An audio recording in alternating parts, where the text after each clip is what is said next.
the heart and soul behind every business. Stories. Welcome to Business Story of the Week, hosted by me, Joshua Laurie. From setbacks to comebacks, from tragedies to triumphs, we inspire entrepreneurs through conversations that matter. Witness the magic that turns dreams into reality. Whether it's your career, business, or life, your success is always one story away. This is Business Story of the Week. And welcome back, folks. Welcome back to Business Story of the Week. I am your host, Joshua. And today's question is, what does climbing, what does climbing mountains and entrepreneurship have in common? I love that. We're going to get that question answered for today with the guest, the perfect person to answer that question. Chuck Garcia is a former Wall Streeter who is now a mountaineer and a best-selling author. His latest book, titled The Moment That Defines Your Life, is for anyone contemplating a big life career or personal change. It integrates emotional intelligence with the ancient philosophy of Stoicism. If you are looking for guidance on how to work through these big moments, tune in to hear Chuck's insight and advice, which he will be sharing in this episode with us today. Chuck, thank you for coming on the show. How are you doing? Very well, Joshua. Thank you for having me. It's a pleasure to be here. Chuck, it's a very interesting journey that you've had. You know, it said there you used to have a successful career on Wall Street before becoming a mountaineer, and what you do today. First off, what inspired this dramatic shift in your life? But a better question, and my favorite question all the time is, did did the childhood Chuck, did the young Chuck always know he was going to be a mountaineer, let alone a Wall Streeter? What is the story of Chuck Garcia? No, to the contrary. In fact, when I think about, particularly my life in the last 10 years, there's no way I could have predicted any of it. And I have to say, even though in college as a finance major with the desire to go to Wall Street, I didn't know exactly what that looked like. I didn't know what it meant. I never had a mentor. I didn't know anyone in high school or college that had been to Wall Street. All I had was a burning curiosity that if I'm going to spend time to develop a career, that's the career that I wanted to develop.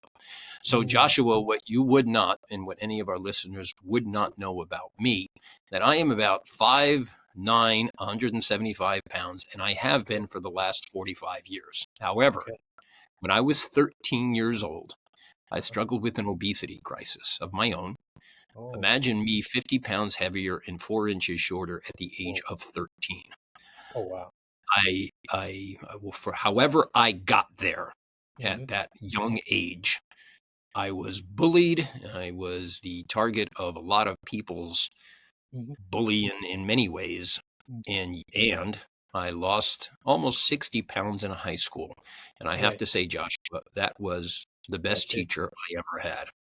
Wow. If for no other reason, because I worked through both the obesity issues, but also the stigma that comes with that. And then on the other side of that obesity, people began to see me differently. But the most important part of that, I began to see myself differently.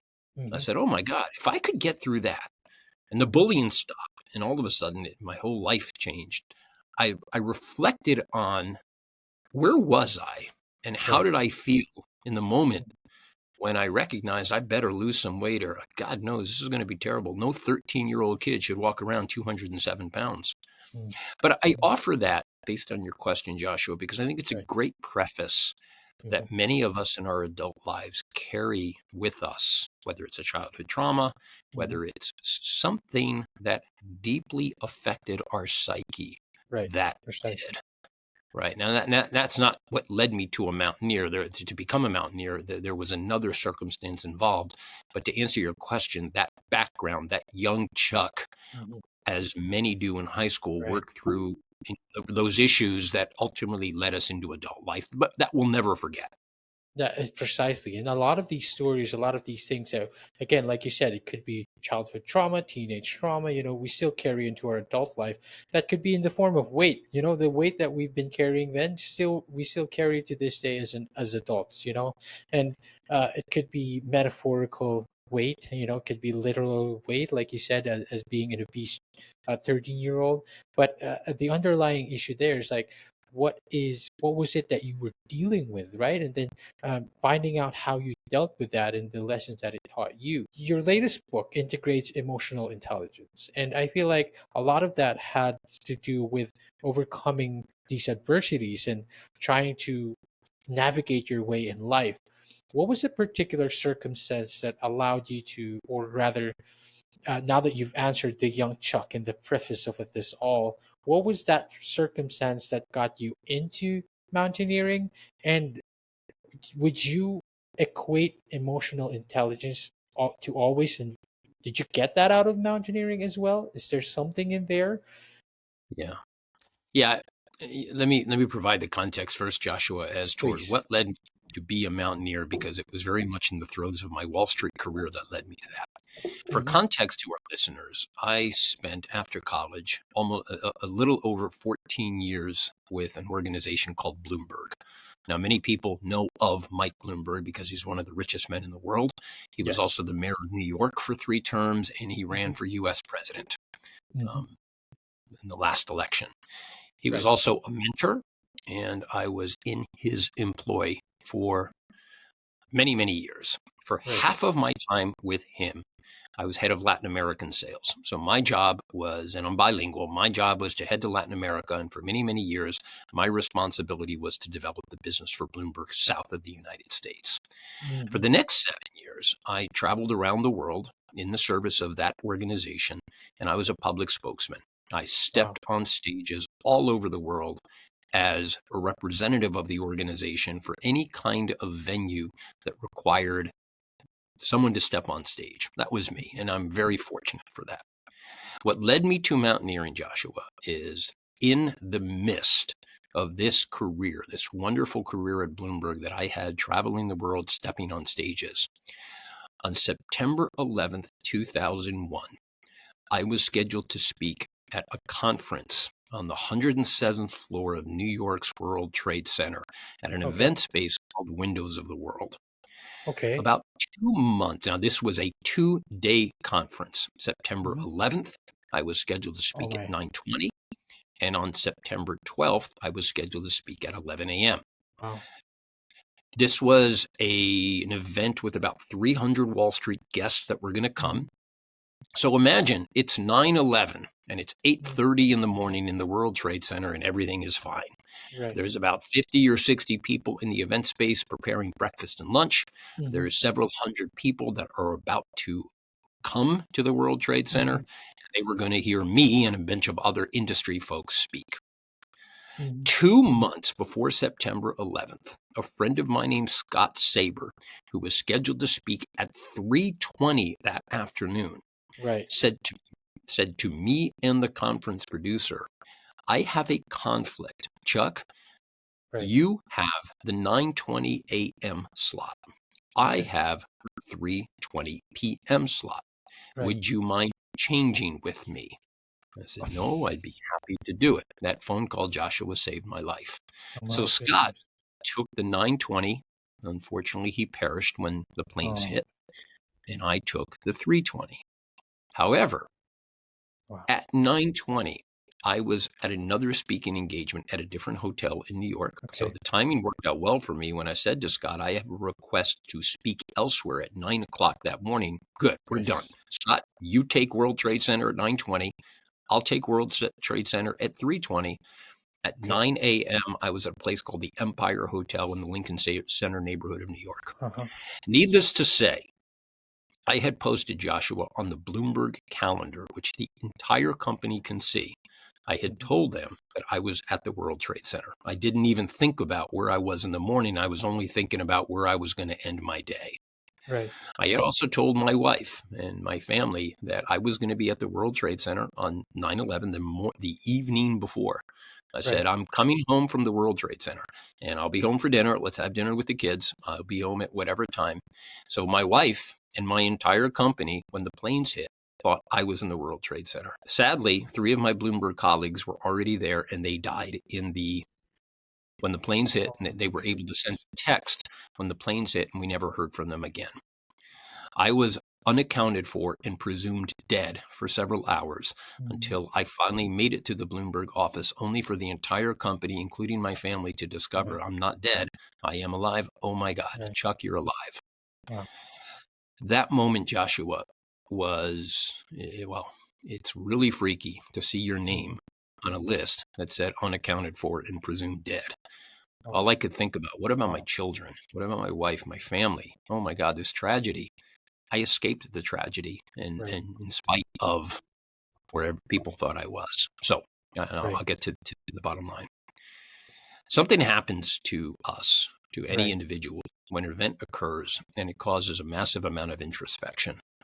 And I said, my God, what has happened here? We first had to get through the tragedy of the 3,000 people who died needlessly. But I had to think about something else.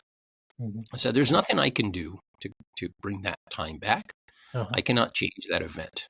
But Joshua, there was one thing I could change, and that's myself. Yes.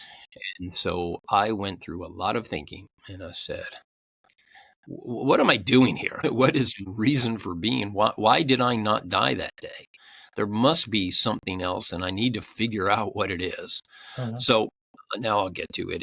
I grew up in a winter wonderland. I grew up in a place in upstate New York with snow, and I skied and I skated, and I always enjoyed winter sports. But at the time that was going on, I read a book called Into Thin Air, a book by a gentleman named John Krakauer that described an incident that occurred on Mount Everest in 1996. And that really fueled my interest to, wow, mountain climbing. Let me give it a try. So I needed to change something in my life. I needed to find out why the hell I'm even here. And I didn't know how to do it. And I didn't want to go to a psychologist. I didn't need that. I needed to do something to help me think differently about my existence and why I'm here. So on 9/11/02, exactly 1 year later, I stood on the summit of Mount Rainier in the Cascade Mountains in Washington State. A year later, I stood on the summit of Mount Kilimanjaro. A year later, I climbed the Matterhorn in Switzerland. I went from trying to climb a mountain to becoming a mountaineer. And Joshua, what I learned about myself is indescribable. I learned why I'm here and how I can climb in the service of other people and what I can do with my talents to become the proverbial mountain guide for people who I may be able to help. So after my Wall Street world, I said, I don't need to do this anymore. I became what's called an executive coach. I coach people on public speaking and emotional intelligence. I am on faculty at Columbia University, where I teach public speaking and emotional intelligence. So I'll get to the EQ in a minute. But Joshua, to answer your question, those were the circumstances that led me to become a mountaineer, that led to teaching emotional intelligence. Right. Okay. That's fantastic. I mean, I was framing there the question and trying to get into your book, but the story behind everything, what prefaced or what happened during that time, that a completely dramatic shift, Chuck, and a dramatic actually feels like an understatement. Did it feel like it almost felt like the mountain you were climbing it almost sounded like a survivorship guilt. Did that feel that way somehow? It's funny you say that. When I made it back to the Bloomberg office that afternoon, everybody was checking in. Once the phone lines were dead for a few hours, but once the phone lines came back up, everybody was checking in on their friends. Where are you? Are you okay? Everybody was calling everybody. And my college roommate, my closest friend named Doug said to me, wow, Chuck, you're alive. You have survived. You may suffer from survivor's guilt. And I thought about that. And he said, you should see someone, Chuck. You should talk this through. It's going to affect you. Why are you alive? And so to your point, Joshua, it definitely, I was conscious of it, but I didn't cause it. It didn't happen because of me. So I didn't feel a sense of guilt that one would associate to surviving. I had to answer the question, why not me? I didn't feel a sense of guilt. What I felt was a sense of massive introspection. There must be a meaning here. I'm not religious, so I don't sit around thinking that God has a plan. but I am definitely spiritual, and there is a meaning here, and I don't know Yes. what it is, but I'm going to find out. So I looked at mountaineering as my escape Right. that allowed me to clear my mind. Right. So when everyone else feels I got to fill my mind, I got to read a book, I got to see a Mhm. therapist, okay, there's a million ways to do it.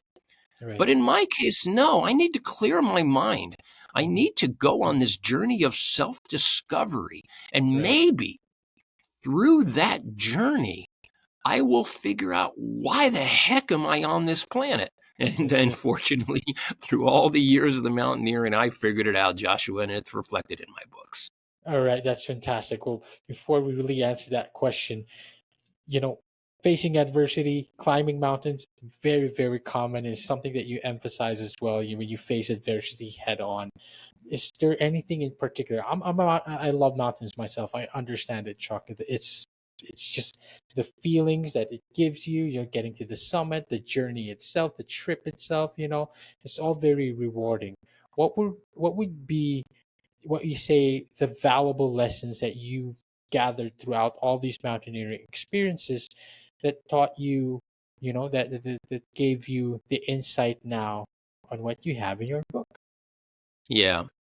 When I think about the impact, and I'm gonna my second mountain expedition was Kilimanjaro, and Mhm. it was an awesome experience. And the summit was 19,340 feet high, and that was the highest I'd climbed to that point. And I Right. remember, Joshua, when we were coming down from the mountain after we summited, I sat around and I thought about what just happened here.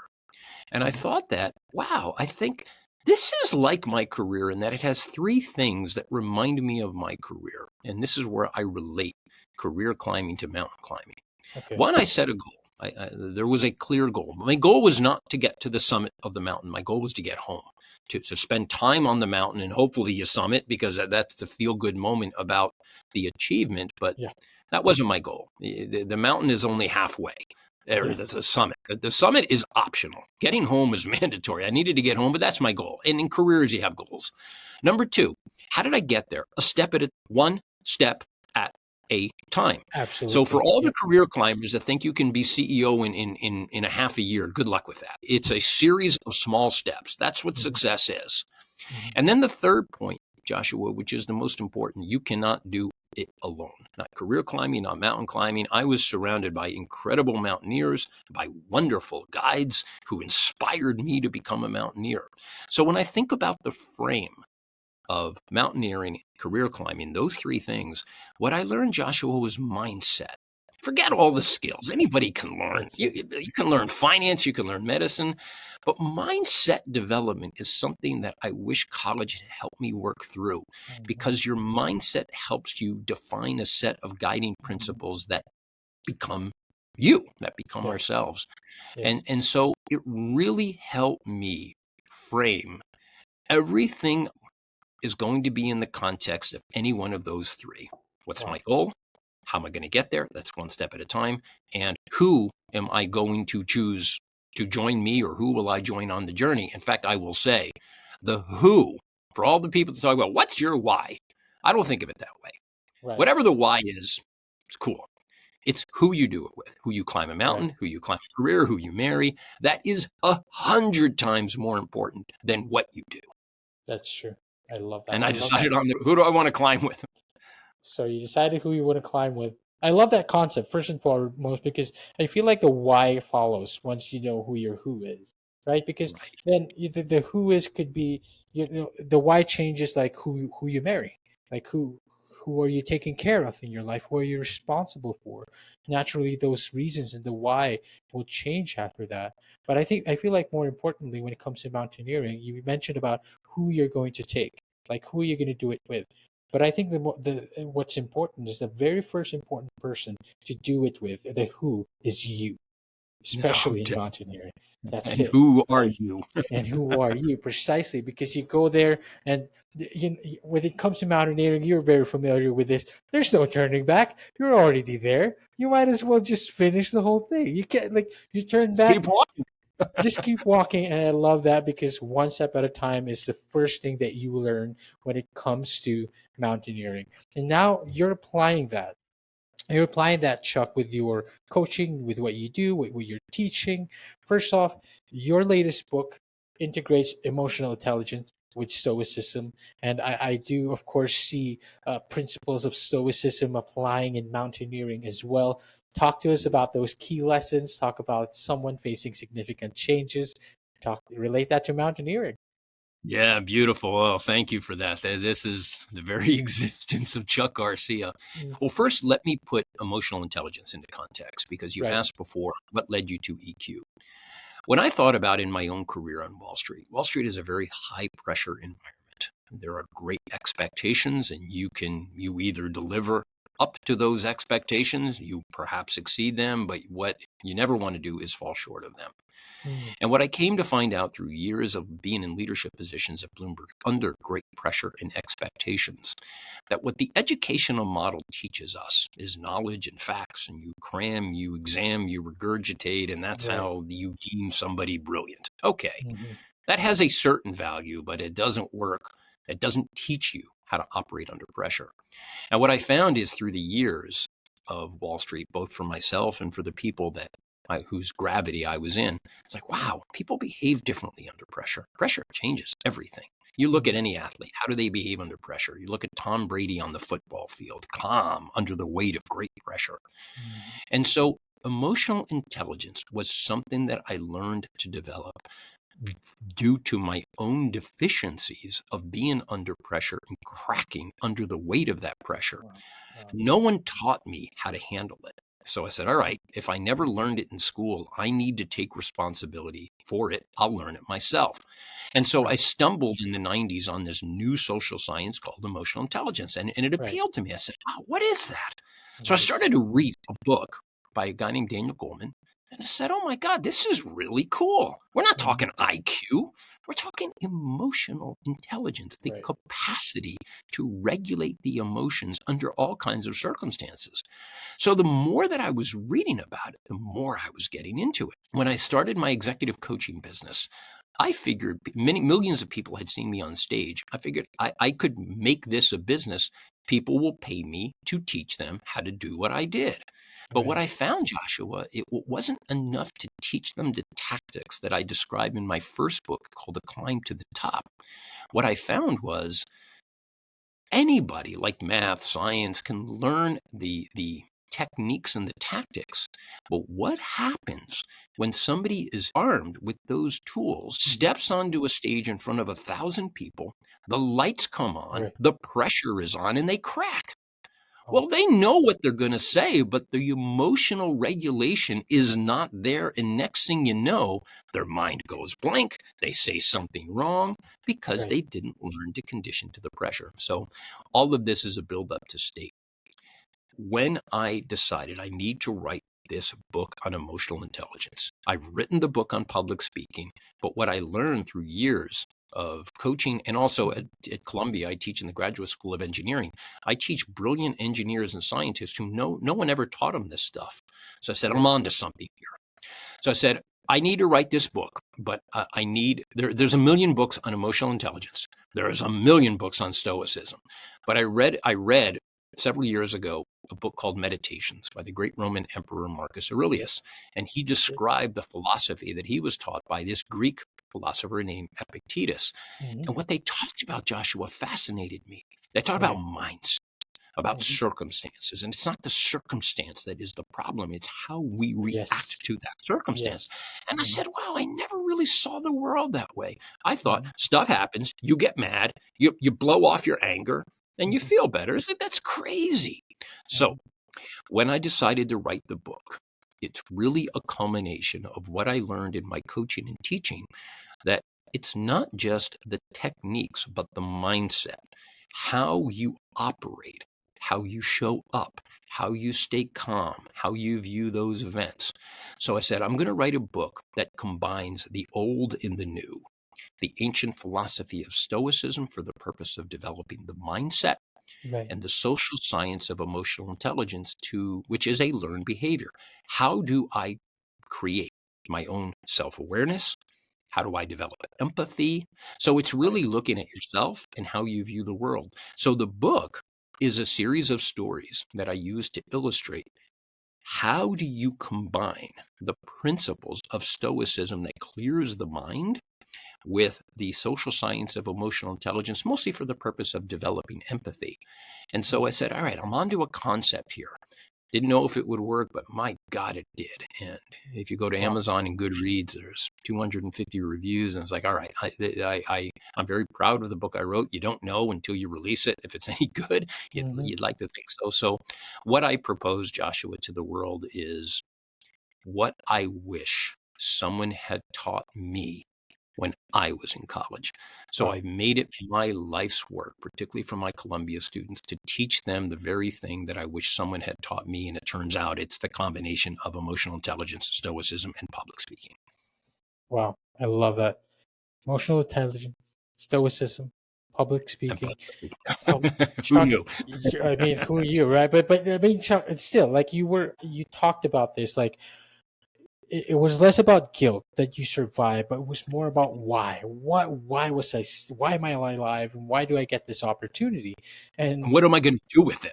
what are you going to do with it? And I feel like you've answered that. You've answered that, I feel, as a founder, of course, with your book, The Moment That Defines Your Life. Lovely, lovely title, by the way. You know, mountaineering is also defined by moments, especially at that summit and, you know, and the moments where you push yourself. But at this very moment, Chuck, you are the founder of Climb Leadership. You are the coach. You coach executives on leadership, emotional intelligence, is public speaking, like you mentioned. What is the most common challenge that leaders face, the ones that you coach all the time, and how do you guide them to overcome it through emotional intelligence and stoicism? Yeah. What's challenging about being a leader, you're dealing with a great deal of unpredictability. Right. You think about in school. In school, were you taught, was success deemed by something that you could predict? No. Your success was marked by your capacity to learn something, Mm-hmm. to put it back on a page, to Right. regurgitate it, and to get a grade. Okay, great. Well, Okay. there's a limit to how much you can do with this, because in leadership, you're always dealing with the unexpected. Uh-huh. Who would have known? You're dealing with people, and people are unpredictable. People are Uh-huh. irrational. You just don't know. And Uh-huh. leaders deal with events and circumstances under the weight of pressure and expectations because somebody is expecting that leader to do something, whatever that is, whether it's we need the company to be profitable, we need your people to this, do that. Think about a Yeah. coach. We need to win this game. Okay. Yes. As a leader, you are at the helm and there is a spotlight called the Mm-hmm. spotlight effect. They don't care how you get there, they only Mm-hmm. care about the outcome. But nobody guides you between what is expected and what is the outcome. Mm-hmm. My job, and it's an enormous responsibility that I'm grateful for, is to help the leaders in one of two fashions. I think leadership is too broad a term for me. I think about where I help people is in a narrow aspect of leadership, which are both Mm-hmm. important. One, Mm-hmm. how do you communicate that? Your communication must be clear, concise, and purposeful. And I say Right. that, Joshua, because when I work with many leaders, I swear they're only speaking to hear the sound of their own voice. They think, well, I'm in charge. I'm Yeah. just going to talk. Give me a break. Yes. Yes. What are you saying? What is your call to action? Mm-hmm. Follow up. So that's the Mm-hmm. first part of it. The second part of it is when you think about a leader's behavior, and given that pressure, people see that. You are on display every minute of every day. Every minute. What most people, if you choose to follow someone, it's because you admire them, you admire their behavior. How? Look at them. They're unflappable. They're Yes. calm. They Yes. are Yes. not freaked out. I would be freaked out. They're not. So, what emotional intelligence does, Joshua, so I combine. How do I help them to communicate more clearly? And that is a science. There is a way to do it that I described in my first book. But my second book was all about integrating. Okay, now you know how to communicate effectively. Right. Where's the mind? How do you calm the mind? Wow. How do you behave and communicate in such a way that gets everybody to chill out? Because When the mind goes berserk, we make bad decisions and we exercise poor judgment. Right. That is the mark of a bad leader when that's what people remember, because they made big decisions under the weight of pressure and bad judgment, and it didn't turn out well. It actually clouds their judgment. Yes. So what does Stoicism do? It helps you Right. to relax, calm down, clear the mind. Right. Don't fill the mind. Right. Take a deep breath and recognize there are people counting on you to communicate calm, clear, concise, but this is a behavior. If Yes. you let the emotions guide you, you end up doing and saying some very dumb things. Right. So I work with people to help them give thought to, before you open your mouth, ask yourself, is what I'm about to say, and slow down just like I'm doing right now, and breathe like you are doing right now. And what I'm about to say, is it clear? Is it concise? Few words as possible. And is there a purpose? Why are you saying? What do you expect people to do with what you're saying? Because if you just say a bunch of stuff with no expectation and everybody leaves the meeting, they're going to ask, what do I do with this? So it's really about the aligning purpose, intention, passion, the things that drive us, recognizing that not everybody is going to be like you. So we're going to have to figure out how to relate to them and how to lead them in such a way that they do want to follow us, not because someone said they have to, but because they choose to. And that's what we hope. I love that. I love it. First of all, I feel you're aligning. You're aligning. You need to align everything as a leader, but I feel like what you also are helping what you're helping them do is to align yourselves emotionally, right? Align Yeah. yourself emotionally with your company, with the people you're working with, align yourself with your goals, but emotional stability is so important as a guest, as a leader, as someone who who puts on the pedestal that people look up to. You have to be emotionally stable, not just high IQ, but again, high EQ as well. Chuck, I love all of this because I enjoy all the analogy and the comparison that we've been doing with mountaineering and all that. I'd love to give you this opportunity this time. Where can we find you? Where can we learn more about Chuck Garcia? You bet. Well, if you remember my name, it's Chuck Garcia, and you can spell it. You too can find me. So my website is chuckgarcia.com. If you log into it, there's a lot of collateral to describe what I do, but there's a big blue button that says contact. All you got to do, hit that button and then reach out to me. So that's the best way. On LinkedIn, even though I'm not as active on social media as other people, it's not my thing. I do have an Instagram account, but another way that I prefer, if not via Chuck Garcia, go to LinkedIn, type in Chuck Garcia. You'll see all of my stuff on display, and my contact information is there as well. So, and also connect with me on LinkedIn. That's a really nice way. I try to respond to everyone that does. There's no limit to how to get to me, but either one of those, contact tab on Chuck Garcia or LinkedIn connection, so good either way. That's it. To all our audience and listeners out there, of course, go find Chuck. Get on his website, chuckgarcia.com. And Chuck, we look forward to that book, to getting ourselves a copy as well. I invite our audience and listeners to do the same. It should be everywhere, right? I appreciate that, Joshua. I will be on the TED stage. I was invited by the Ministry of Education in Luxembourg, teeny little country, but part of Western Europe. They read The Moment That Defines Your Life and reached out to me. And I've trained many people for the TED stage, but I had other opportunities that didn't work out. What an honor it is. And I do a lot of speaking engagements. So to an audience, what I come in and talk about is, why does this matter? Why is it important?